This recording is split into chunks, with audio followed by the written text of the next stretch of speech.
د هر حاجت د پوره کېدو دپاره یو ډېره اسانه وظیفه درته ښیمه.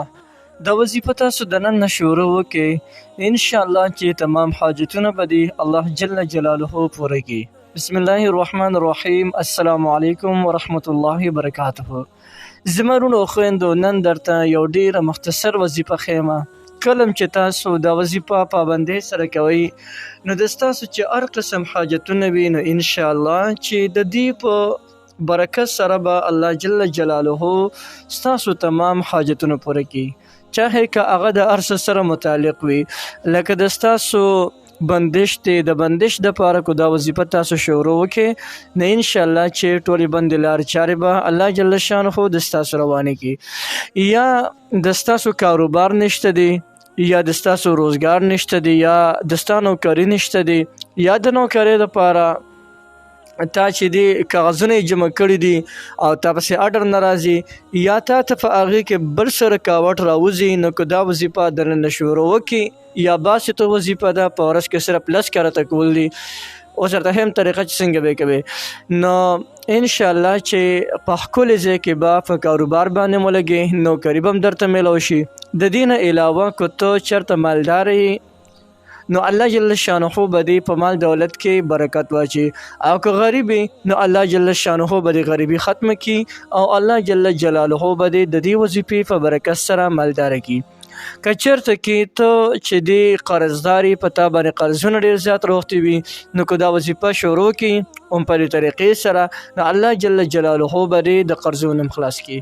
یا د روزي لنډه تنګه ده، نو د رزق د فراهم کولو دپاره هم په دې وظیفې کې یو ډېر لوی تاثیر پروت دی. هغه وظیفه د الله جل شانه یو ډېر مبارک نوم دی، یا باسطو یا باسطو یا باسطو. زیات وخت هم درنه نه اخلمه، راځئ د دې وظیفې کولو طریقه درته ښیم. دې سره یو به تاسو داسې کوئ چې 5 واړه وخته لمونځ به پابندۍ سره کوئ، او د هر لمونځ نه پس د خپل حاجت دپاره هم تاسو سوال کولی شئ. بل اهمه خبره دا ده چې دې سره به د چاشت لمونځ په پابندۍ سره کوئ. چاشت لمونځ زمونږ پاکستان کې تقریبا د 9:30 بجو نه واله تر د 11:30 بجو پورې د دې ټیمې د ورځې ښه دا نفل دی. 2 رکعات هم کېږي، 4 هم کېږي، 6 رکعات هم کېږي، 8 رکعاته تر د 12 رکعاتو پورې کولی شي په 2 رکعاتونو باندې. کله چې ته د چاشت لمونځ وکړې 12 رکعاته، نو او بیا د هغې نه پس دعا کوې، نو لاس به داسې الله ته اوچت کړي.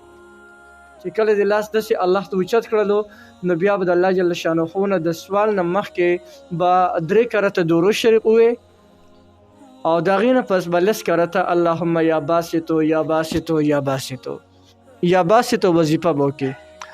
او د هغې نه پس به چې یا باسطو وظیفه وکړې، د هغې نه پس به الله جل شانه ته لاس پورته کړي او د خپل حاجت سوال به وکړي. نو انشاءالله چې په ډېر لږ وخت کې به الله جل جلاله ستا تمام حاجتونه پوره کړي. یو ډېره زبردسته وظیفه ده او مزیداره طریقې مې درته وښوله، بلکل تاسو کولی شئ. تا ته دې مکمل اجازت دی، هر سړی د دې نه فایده اخیستی شي.